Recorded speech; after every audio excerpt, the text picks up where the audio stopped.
বিজ্ঞান, বিদ্যুৎ, শক্তি বা শক্তি এবং পদার্থ এই নিয়ে আলোচনা করবে হলো মিস্টার দোলা।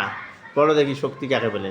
কোনো কাজ করার সামর্থ্যই হলো শক্তি। আমরা সকল পদার্থ দিয়ে শক্তি ব্যবহার করি। বিদ্যুৎ শক্তি কি? বৈদ্যুতিক বাতি এবং পাখা, টেলিভিশন, ওয়াশিং মেশিন ইত্যাদি চালাতে এই শক্তি ব্যবহৃত হয়। যান্ত্রিক শক্তি কোনো চলমান বস্তুর শক্তি।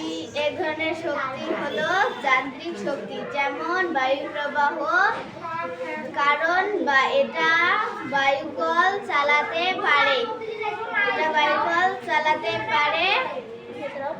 এছাড়াও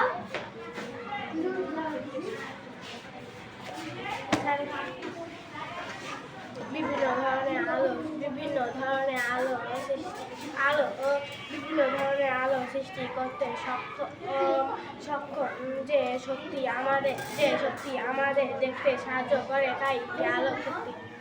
থ্যাংক ইউ সবার জন্য ধন্যবাদ। Good afternoon.